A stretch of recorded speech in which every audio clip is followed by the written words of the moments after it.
Assalamualaikum warahmatullahi wabarakatuh. Bentar buka masker dulu ya. Kita sahabat Darmawan, para penonton YouTube SMK Darmawan. Kita jumpa lagi di program terbaru ya. Sekarang kita punya program baru, alhamdulillah. Namanya tuh Gincu. Gincu itu singkatan dari guruku ingin curhat ya gitu. Nah, di samping apa di mana ya? Di hadapan lah ya, di hadapan saya gitu. Itu sudah ada satu narasumber, ini dibilang narasumber apa enggak ya? Teman lah ya, teman seorang guru SMK Darmawan yang bakal kita kulik-kulik kehidupan atau ya apa ya? Kehidupan pribadinya gitu. Bagaimana dia menjadi seorang guru dan lain-lain gitu ya. Perkenalkan, namanya siapa? Halo, perkenalkan nama saya Titin Handayani. Saya adalah salah satu guru di SMK Darmawan. Terus? Terima kasih untuk undangannya. Agak kaget sebenarnya ya, tiba-tiba diteror harus curhat. Tapi nggak apa-apa. Ini saya apresiasi sekali. Mudah-mudahan ada hal positif dari pribadi saya atau kehidupan saya yang bisa diambil oleh teman-teman semua. Oke, itu namanya sensei ya. Bukan sensei namanya, sensei Titin. Sensei itu artinya guru ya. Berarti, Titin sensei. Nah, berarti kan sudah tahu mengajar mata pelajaran apa gitu. Bahasa Arab kan? Bukan ya? Sensei mah pasti bahasa Jepang gitu ya. Bukan bahasa Arab. Oke, sensei itu pertama kali mengajar ya, sejak pertama kali mengajar itu tahun berapa sih? Saya pertama kali mengajar itu tahun 2008. 2008 itu di salah satu sekolah tinggi pariwisata yang ada di Bogor. Sekolah tinggi pariwisata di Bogor. Sensei itu asli orang Bogor? Saya aslinya Bandung. Bandung, kemudian semenjak saya menikah, kebetulan suami saya kerja di Bogor. Saya ikut suami pindah ke Bogor. Pada saat itu sih belum bekerja. Saya baru resign dari perusahaan, salah satu perusahaan lah yang ada di Cikarang pada saat itu. Karena pada saat itu mau menikah, saya resign, kemudian suami kerja di sini di Bogor, saya ikut sama suami. Nah, situ. Jadi di Bogor itu sekitar tahun 2008. Aslinya Bandung. Di Bogor itu 2008 lah, ya. Semenjak menikah lah ya, semenjak menikah. Karena suami itu kerjanya di Bogor, akhirnya sensei juga harus ikut ke Bogor. Gitu. Ya. Jadi selama di Bandung itu belum sempat mengajar? Belum ya? Belum. Bekerja juga belum? Bekerja, sudah. Di Bandung juga sudah bekerja. Okay. Nah, pertanyaannya adalah kenapa sih sensei memilih menjadi guru gitu? Sebenarnya itu di luar dari apa ya? Tidak direncanakan, enggak. Padahal saya cita-cita sensei itu kecil tuh apa sih, pengen jadi apa? Kalau pasti nggak mungkin jadi guru ya. Kalau bukan sebagai guru, walaupun memang sebenarnya keluarga saya rata-rata itu sebagai pengajar. Tapi tidak terbesit sedikit pun ketika saya sekolah itu ingin menjadi guru. Tidak ada rencana atau tidak terbayangkanlah untuk menjadi guru. Seperti itu. Jadi ketika ditanya kenapa bisa jadi guru itu mungkin terjerumuskah? Mungkin pada saat tinggal di Bogor itu ada kesempatan untuk mengajar, dan tidak ada salahnya saya untuk mencoba sesuatu yang baru yang sebelumnya tidak pernah saya dapatkan, karena memang sebelumnya bukan kerja di bidang pendidikan saya gitu. Jadi motivasi terbesar apa gitu yang membuat sensei yakin bahwa saya jadi pengajar gitu? Kan ada ya, maksudnya orang memilih untuk menjadi pengajar itu pasti penuh pertimbangan gitu. Kenapa sensei akhirnya yakin bahwa ya sudah, dunia saya memang mengajar? Ya itu tadi awalnya saya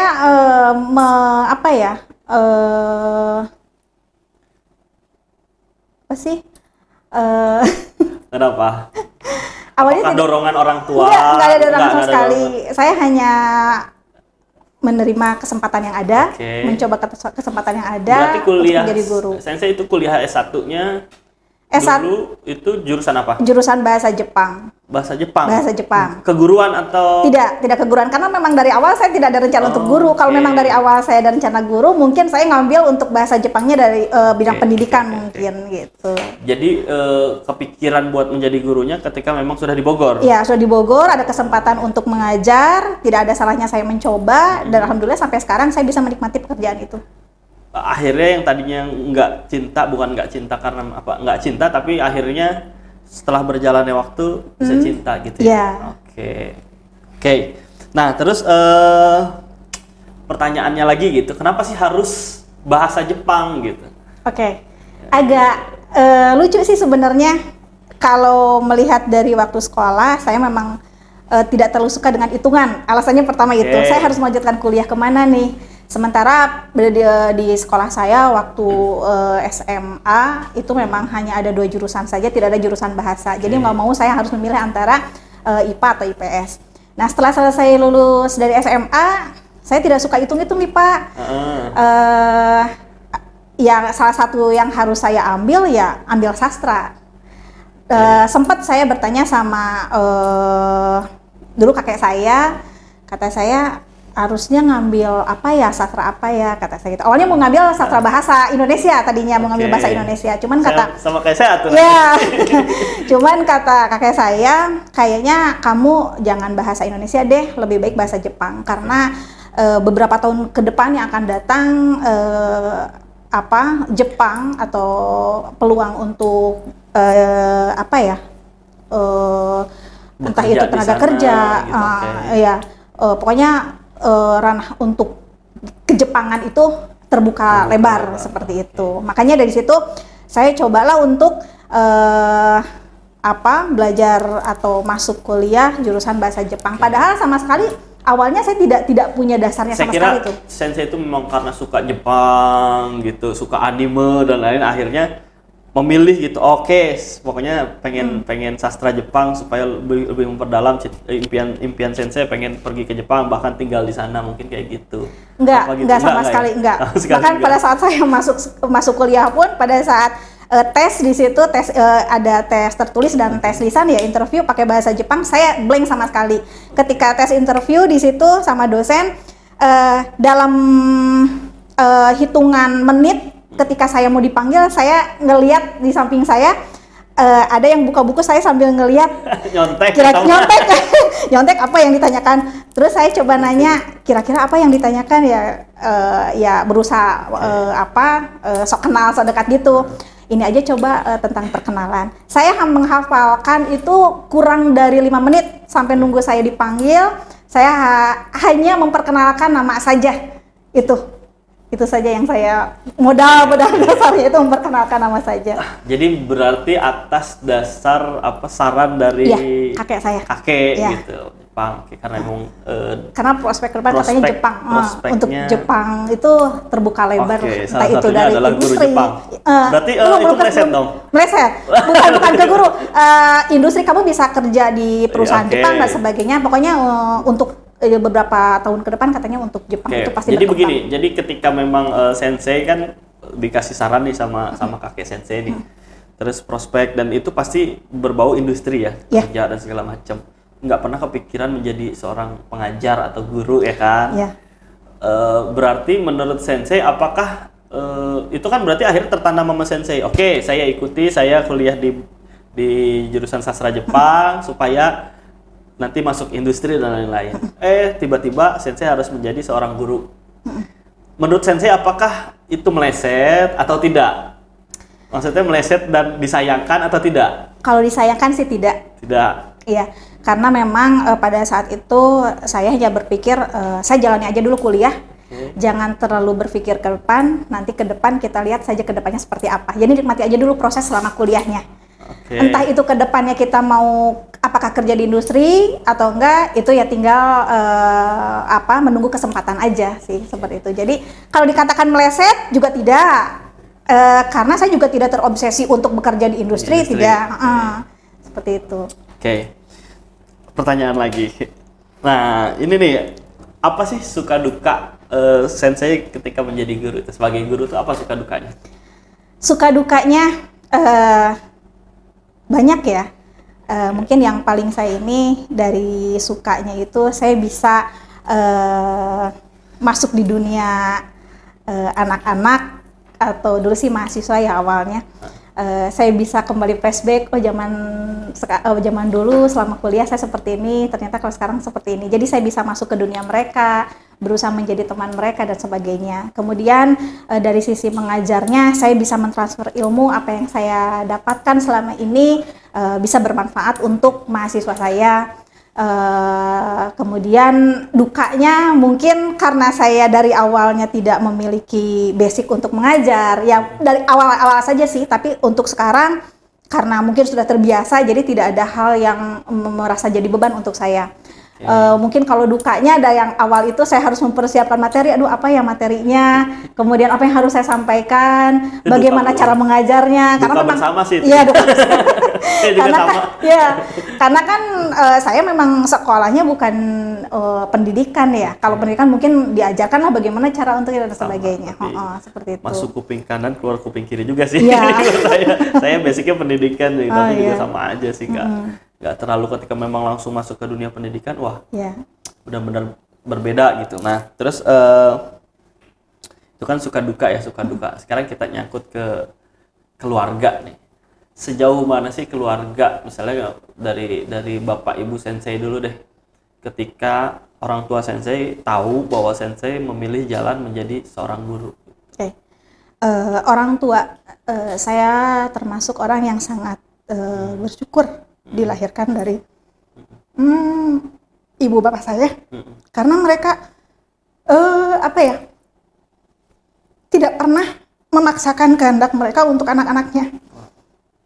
Yang mereka inginkan hanya satu, anak-anaknya itu bisa kuliah minimal sarjana aja. Mereka berusaha untuk menguliahkan anak-anaknya, dan alhamdulillah saya 5 bersaudara semuanya kuliah.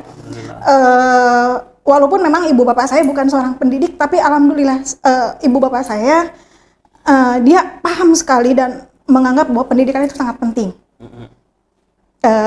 Saya masih melekat dalam ingatan saya ketika mama mengatakan, mama nggak punya modal apa-apa, mama hanya bisa menguliahkan kamu sampai kuliah. Ketika kamu ingin melanjutkan kuliah ke jenjang lebih tinggi, mudah-mudahan kamu sudah punya modal sendiri untuk melanjutkannya. Dan dari sini saya sangat bersyukur punya orang tua yang tidak pernah memaksakan kehendak anaknya. Bahkan ketika saya menjadi guru pun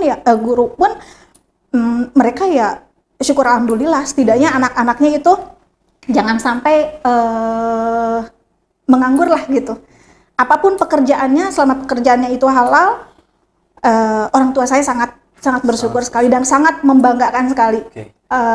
Mereka memang terkesan, tapi saya memaklumi ketika mama saya membangga-banggakan anaknya di depan orang lain. Itu salah satu wujud syukur, mungkin salah satu wujud syukur mama ya, hasil kerja keras orang tua saya ketika anak-anaknya sampai saat ini seperti ini gitu.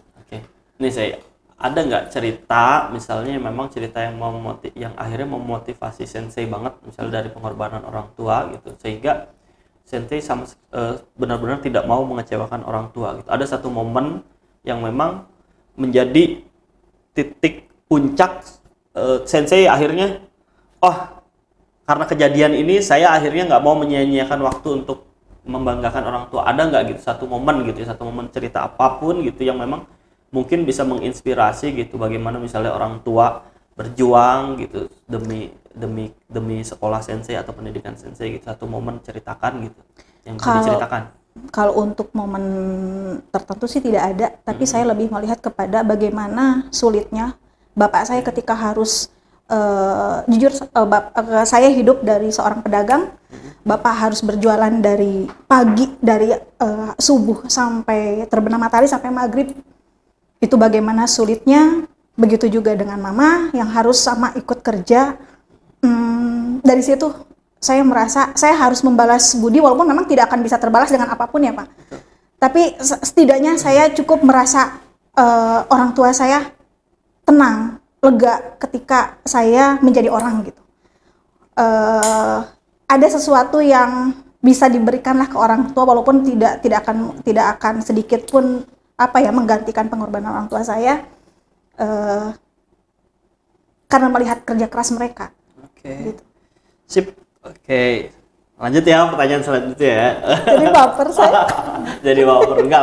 Memang kalau kita membicarakan orang tua ya, terutama orang tua, pasti secara tidak sadar itu air mata mengalir. Air mata itu kan tanda sayang juga ya, tanda sayang kita ke orang tua gitu. Ungkapan rasa sayang ke orang tua mungkin saat ini hanya bisa melalui air mata saja gitu. Iya, betul. Karena kan, saya di sini tidak tinggal dengan orang tua, iya, jauh. Ketika saya ingin membalas sesuatu kepada orang tua, itu hanya bisa sebatas memperhatikan lewat telepon, lewat WhatsApp, hanya itu saja, tanpa bisa mengurus secara langsung gitu. ya. Iya. Karena ya yang namanya sudah berumah tangga, apalagi dalam posisi perempuan, walaupun memang suami saya tidak pernah mengekang apapun, boleh silahkan, mau pulang silahkan, tapi ya saya juga harus bisa memposisikan diri sebagai istri gitu. Benar. Oke, pertanyaan selanjutnya nih, ini ya, bagaimana cara mengelola waktu sebagai seorang guru dan ibu dua anak? Kan saya udah punya dua anak nih. Ini pasti agak sulit gitu ya mengelola waktu menjadi seorang ibu dan menjadi seorang guru gitu. Guru di sekolah itu anaknya juga banyak tuh. Yang memang harus, itu tanggung jawab kita semua sebagai seorang guru. Dan ketika kita di sekolah pasti ada kepikiran juga kadang gitu, si anak di rumah lagi ngapain gitu. Bagaimana sih cara sensei mengelola itu? Oke, membagi waktu memang sulit ya ketika kita perempuan antara harus bekerja dan menjadi seorang ibu. Tetapi alhamdulillah kembali saya bersyukur, selain memiliki atau lahir dari orang tua yang begitu peduli dengan saya, sayang sama saya juga diberikan, mungkin terlalu lebay, tapi ini sebagai ungkapan saya syukur saya kepada Allah bahwa saya diberikan suami yang begitu peduli, begitu perhatian. Ketika saya tidak bisa, dia selalu berusaha untuk menyempatkan diri menggantikan posisi saya di rumah. Itu bukan hal yang mudah, saya yakin, bagi suami saya, karena dia juga seorang pekerja juga, tapi dia ada satu titik ketika dia harus mengorbankan pekerjaannya menggantikan posisi saya ketika saya sedang memang tidak bisa pekerjaan saya tidak bisa diundur atau tidak bisa direkrut dan sebagainya, sehingga yang tadinya saya pikir ternyata berat ya menjadi seorang ibu terus saya harus bekerja. Yang saya rasakan sih untuk saya pribadi alhamdulillah tidak seperti itu, karena tadi ada satu teman yang benar-benar begitu peduli, suami yang begitu mendukung saya, sehingga dia bisa menjadi saya ketika saya tidak ada untuk anak-anak saya. Pertanyaannya begini, pernah nggak terbesit gitu kadang kepikiran buat udahlah saya sudahi menjadi guru karena saya harus mengurus mengurus anak gitu, saya lebih memilih anak gitu, dan saya mendingan ngurus anak dibanding menjadi guru. Pernah nggak terbesit seperti itu? Pernah, sering. Saya berpikir lebih baik saya menjadi ibu rumah tangga atau menjadi ibu rumah tangga ketika satu momen saya harus bekerja, suami tidak bisa meninggalkan pekerjaannya. Anak saya mau sama siapa? Di situ saya dilematis antara saya harus kerja, memenuhi tanggung jawab saya sebagai guru, tapi saya juga tidak bisa mengabaikan tanggung jawab saya sebagai seorang ibu. Sempat terpikir apa mungkin saya harus resign saja ya, gitu. Tapi saya selalu tidak membiasakan diri untuk mengambil keputusan sendiri. Saya berusaha berunding dengan suami saya, dan suami saya karena dia tidak pernah memaksakan, dia kembalikan lagi ke saya, itu terserah kamu, mau bekerja silahkan, mau tidak juga tidak jadi masalah. Lalu hal apa lagi nih yang menguatkan akhirnya udah pokoknya saya istiqomah, saya tetap harus menjadi guru gitu? Dorongan dari suami. Kamu pikirkan lagi, apakah kamu yakin bisa menikmati atau enjoy dengan kehidupan kamu? Berarti nggak ada dong dorongan dari sensei pribadi. Kalau sensei memang punya jiwa menjadi memang guru banget lah gitu. Tapi harus ada dorongan dari luar terus gitu. Ada, sangat besar sekali. Tapi saya juga harus tidak boleh egois. Saya harus memikirkan dulu dengan kondisi saya punya suami, apalagi punya anak yang masih kecil. Saya tidak memungkiri, saya sangat tidak ingin keluar dari pekerjaan ini karena saya sudah mencintai pekerjaan ini.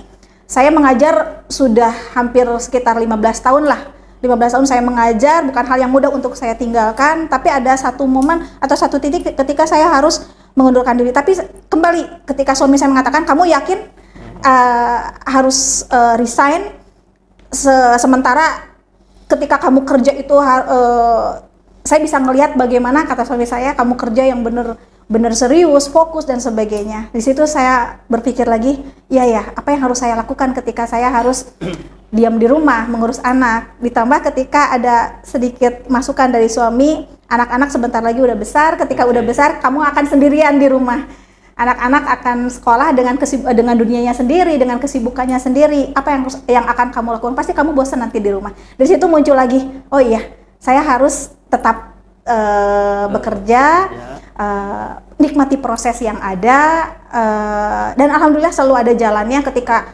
saya harus kerja nggak ya, harus berangkat ke sekolah nggak nih, selalu ada bantuan dari Allah bahkan dari detik terakhir pun ketika saya harus memutuskan sesuatu selalu ada. Alhamdulillah selalu ada celah. Oke. Pertanyaan selanjutnya, pertinyiin ada kayak tuku. Pertinyiin. Oke, ini sebelum menjadi guru, profesi apa yang pernah sensei jalani gitu? Yang saya tahu kan sensei sebelum menjadi guru juga menjadi pengajar juga, dosen gitu ya, sempat menjadi dosen gitu. Mungkin bisa memberikan alasannya kenapa dari dosen malah menjadi guru gitu. Terus juga profesi selain pengajar gitu ya. Tadi di awal mungkin sudah sedikit dijelaskan sensei pernah di industri juga gitu. Itu prosesnya gimana sih gitu? Oke, sebelum mengajar saya sempat bekerja di dua tempat mungkin ya. Pertama di Bandung, yang satu di industri yang ada di Cikarang. Tapi itu waktunya tidak lama, dalam 1 tahun saya 2 tempat pekerjaan, karena jadi saya lulus 2006, 2007 saya bekerja, 2008 saya harus menikah. 2006 lulus ya? Lulus ya, 2006 lulus. Lagi ngapain ya? Kelihatan tuanya dong saya. Oke. Bekerja, tapi pada waktu itu saya bekerja justru bukan di perusahaan, bukan di industri Jepang, justru saya bekerja di perusahaan Korea malah. Jadi ya nggak nyambung sama sekali ya, tetangga. Sehingga pada saat itu agak sedikit sedih juga sih ya, saya kuliah 4 tahun ternyata saya tidak ilmu yang saya dapat tidak dipergunakan, malah yang digunakan malah bahasa Inggris gitu yang digunakan. Tapi kerja di situ juga tidak lama sih, hanya beberapa bulan saja sampai pada akhirnya saya harus resign karena tadi alasan saya harus ikut suami gitu. Sip. Ini ada satu tayangan lah ya, ini foto, mungkin bisa dikomentari sama sensei mungkin. Tim? Oh, ada foto ya? Ada foto nih. Alah. Ini ada foto, nggak tahu nih foto apa nih. Bisa tim bisa ditayangkan? Mana nih? Wow. Apa ini? Kapan diambil? Tarik lagi. Oke. Ini apa sih? Coba ceritakan, ini di mana? Lagi ngapain? Ini lagi ngapain? Saya nggak inget. Ini di mana ruangannya? Nah loh, ini lagi ngapain? Apakah sensei lagi bekerja di industri atau? Enggak, ini saya udah kerja di sini di SMK. Oke, di SMK Darong ini. Tapi nggak tahu nih waktunya kapan nih saya ambil. Oke, baru mulai. Oke, next. Oke, ini ini nih. Nah, ini nih. Ini pada saat mengajar, sensei, ini kan kita lagi pandemi ya. Kangen nggak sama momen-momen ini? Kangen sekali.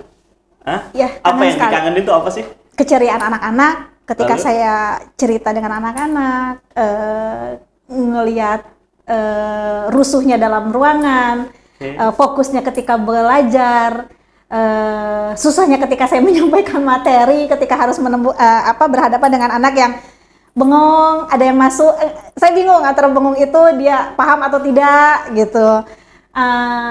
Kemudian rindu juga ketika saya harus membawakan materi-materi secara langsung, karena memang beda banget ya ketika sekarang pandemi. Iya. Susah ya. Lebih nyaman tatap muka dengan anak. Oke, bisa lanjut foto berikutnya. Nah, ini foto kapan ya? Berapa tahun yang lalu? eh angkatan tahun kemarin deh, lulusan tahun kemarin. Oke. Lulusan tahun kemarin. Oh, ini udah lulus semua ya? Udah lulus semua. Ya? Ini pada saat Angkatan saya kedua apa? angkatan Tiga. ketiga Angkatan kalau nggak ketiga, salah. oke. Ini ketika saya menjadi wali kelas mereka 10 kelas kelas APH perhotelan. 10, 11 atau 10, 12? kelas 10. Oh, pada saat kelas 10. Ya, pada saat kelas 10. Oke. Ini ketika saya menjadi wali kelasnya. Gimana menghadapi anak-anak ini, sih? Luar biasa. Ada suka dukanya, tapi kebanyakan sukanya. Kebanyakan suka. Saya bisa memaklumi ketika anak-anak karena memang belum dewasa ya. Oke. Saya harus merangkul anak-anak, kemudian bukan hal yang sulit juga sih, sulit, tapi karena saya sudah merasakan punya anak, jadi saya bisa mengimbangi apa yang saya rangkul ke anak saya juga harus berusaha untuk merangkul mereka. Bagaimana pendekatan saya ke siswa, saya samakan dengan pendekatan saya kepada anak-anak saya, gitu. Oke. Bisa foto berikutnya? Nah, Astagfirullahaladzim. Ini dapat dari mana ini?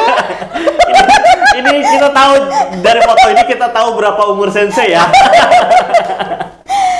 Oke, Sensei itu yang pakai hijab sendiri ya, pakai hijab sendiri. Ini lagi pada zamannya ini modis banget loh pakai topi-topi begini tuh. Dengan posenya gimana ya, pose andalan itu. Okay. Ini siapa sih? Oke, ini adalah teman-teman saya. Ini waktu kuliah semester 5. Waktu semester 5. Semester 5. Waktu itu ini di Bali.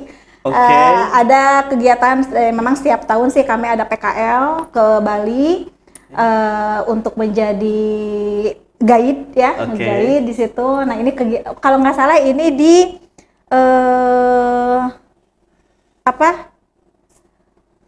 GWK ya, kalau nggak salah. Oke, GWK yang ada patung itu. Yang ada patungnya itu. Ini adalah 3 teman saya, sebenarnya saya berlima. Saya kuliah punya geng nih. Oke. Punya geng. Berarti kurang 1 ya? Kurang satu. Nggak tahu lagi kemana nih yang satunya buat lagi. teman-teman yang ini ya, para siswa. Jadi ngegeng itu sudah dijalani sama Sensei dari dulu gitu ya. Ya. Jadi untuk siswa-siswa di sini coba deh manfaatkan waktu sebaik mungkin, karena kalau sudah lulus udah masing-masing nih kehidupannya. Kangen pasti. Pasti kangen. Sensei masih sering ketemu nggak sama orang ini? Udah jarang ketemu. Tapi komunikasi masih? Komunikasi masih, alhamdulillah masih jalan. Tapi ya itu yang ini di Batam, yang tengah itu ada di Sumedang, yang sebelah sana ada di Bandung. Satu lagi tuh nggak kelihatan di sini. Itu ada di Bandung juga. Yang moto ini mungkin ya? Bukan. Karena kita selalu berlima kalau di foto. Mungkin ini pas lagi kebetulan dia kemana gitu. Kita kayak ini foto. sih, jadi kayak keluarga Kongguan kan bapaknya nggak ada. Sama satu nggak ada.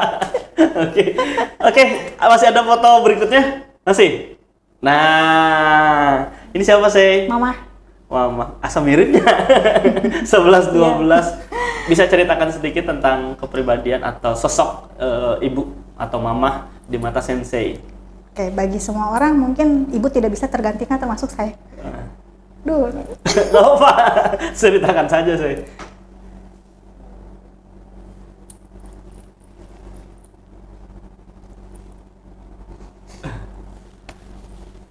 Kangen mungkin ya, Sensei kangen sama ibu.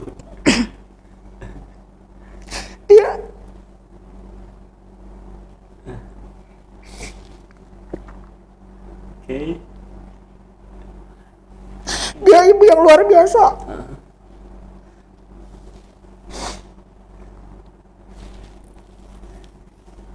Orang ibu ya, ibu yang luar biasa. Sangat luar biasa.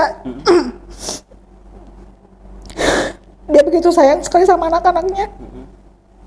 Kekhawatirannya terhadap anak-anaknya sangat besar sekali. Sampai saat ini pun. Sampai saat ini. Ketika sakit dulu waktu kecil, dia tidak pernah tidur ketika anaknya sakit. Tidak pernah makan. Jarang sekali dia makan. Dia selalu ada di samping. Karena memang waktu kecil saya termasuk anak yang sering sakit-sakitan. Saya ngerasain banget bagaimana kasih sayangnya beliau ke saya. Bukan ke saya aja, ke anak-anaknya yang lain. Pagi-pagi dia harus keluar nyari makan, nyari cemilan. panas sedikit, langsung dibawa ke dokter. Dia nggak pernah tidur. Jarang sekali saya ngelihat tidur. Kadang kalau misalkan lagi demam, saya ingat sekali.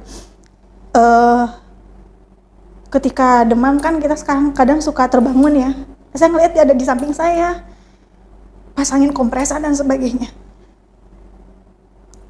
Bapak saya orang yang pekerja keras, dia harus berjualan, dagang. Ketika harus mengantar anaknya ke dokter, dia sendirian. Dia sendiri ke dokter.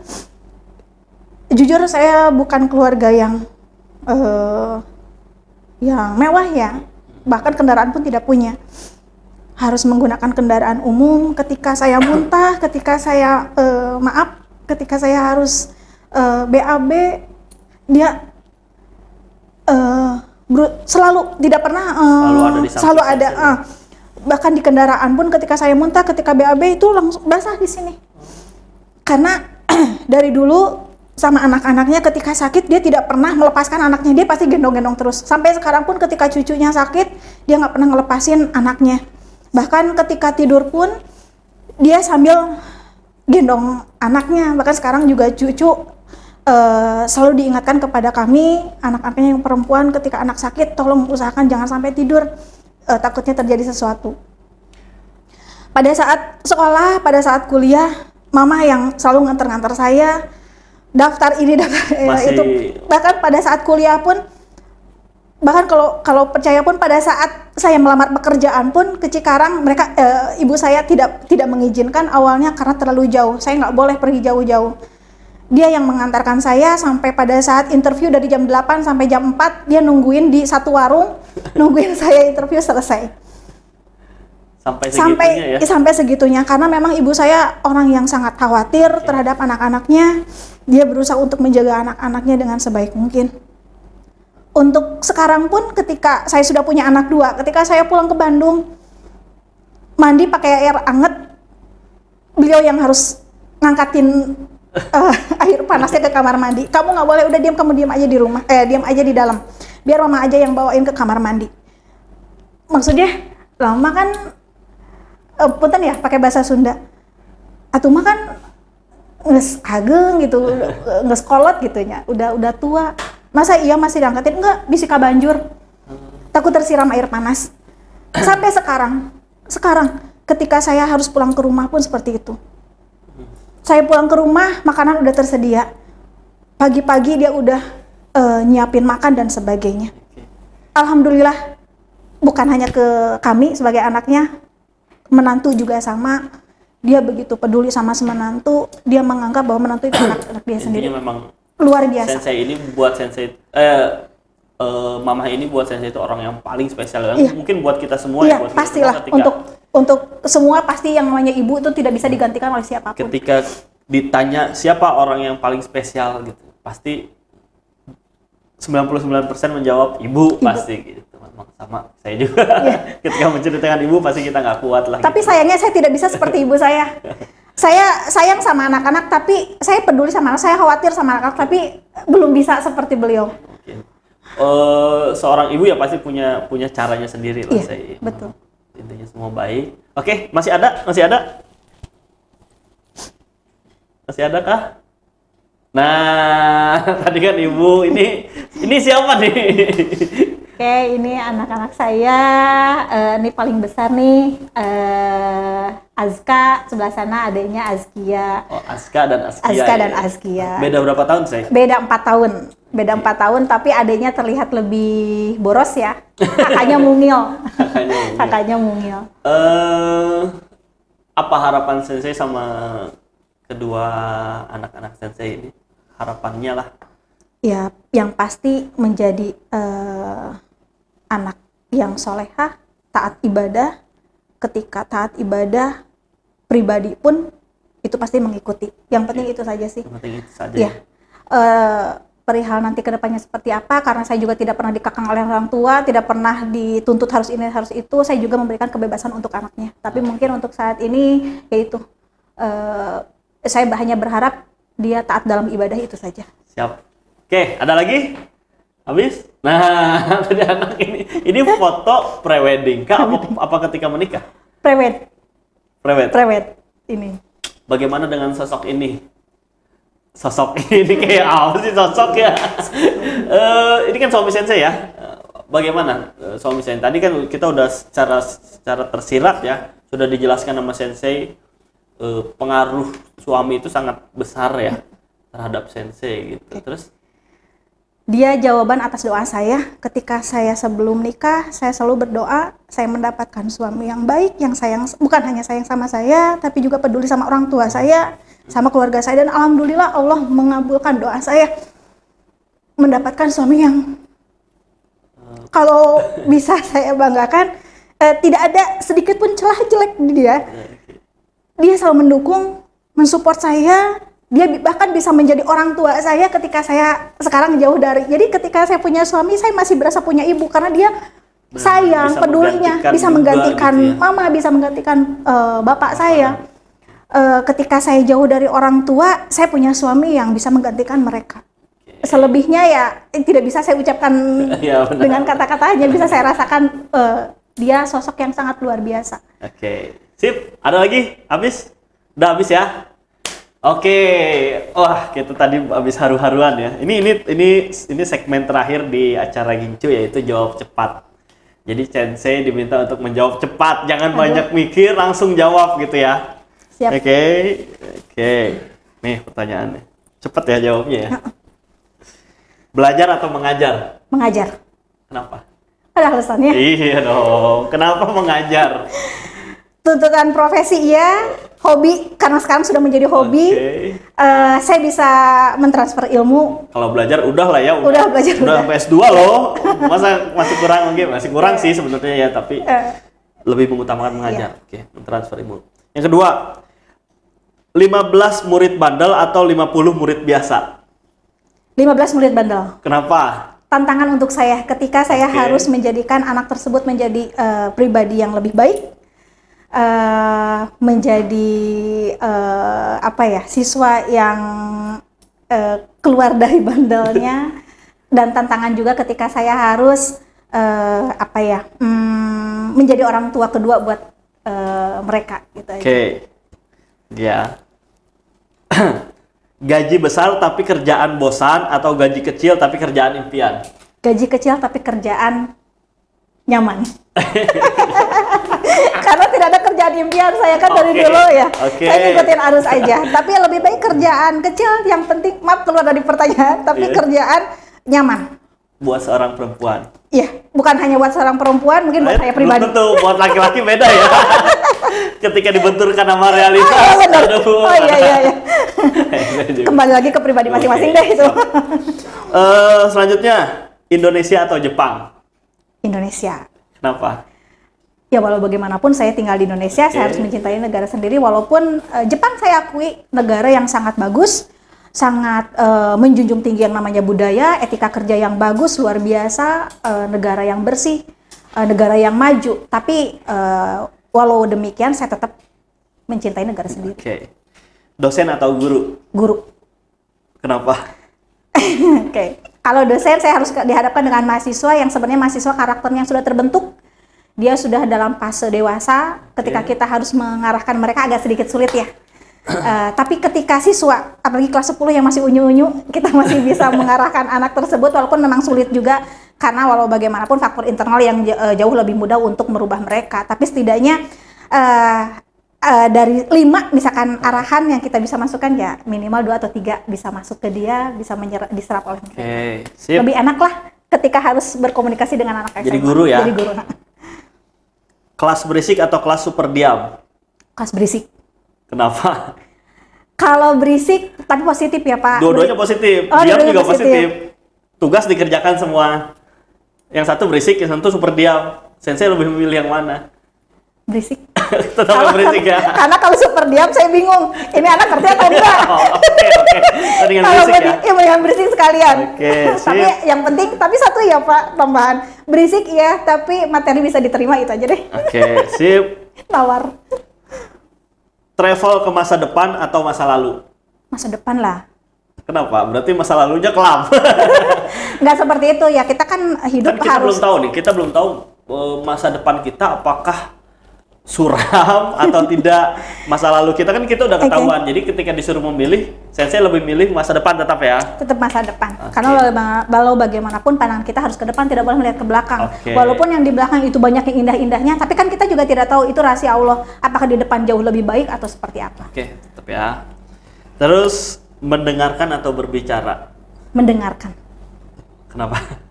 Karena banyak ilmu yang bisa saya terima, banyak arahan yang bisa terima yang nantinya bisa saya aplikasikan sendiri. Ketika berbicara, walaupun saya sanggup untuk berbicara, tapi terkadang berbicara juga bisa memberikan dampak yang negatif. Justru. Sip. Pengusaha atau berusaha? Berusaha. Berusaha. Alasannya?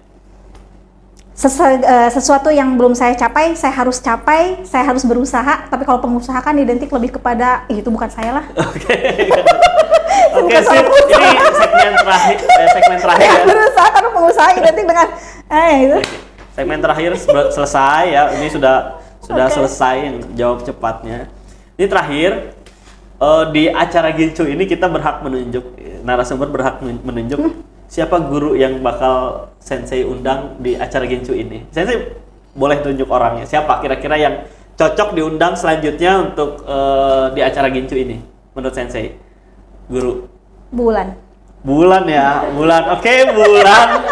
Kita tunggu minggu depan untuk di acara Gincu ini. Bukan kita ya, bukan kita yang menunjuk, tapi Sensei langsung.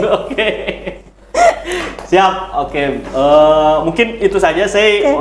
Alhamdulillah kita dapat banyak cerita yang inspiratif dari Sensei ya. Perihal kenapa Sensei ada di sini sekarang menjadi seorang guru, kan prosesnya juga nggak pendek ya, panjang juga ya prosesnya gitu. Dan kecintaan Sensei terhadap keluarga dan lain-lain, bagaimana mengelola antara menjadi guru dan menjadi seorang ibu juga itu kita dapatkan. Mudah-mudahan bisa didapatkan juga untuk para penonton YouTube SMK Darmawan. Kita berjumpa lagi di acara Gincu episode berikutnya minggu depan, berarti ya minggu depan. Sehat selalu untuk kita semua. Sensei sehat selalu. Terima kasih. Wassalamualaikum warahmatullahi wabarakatuh. Dadah.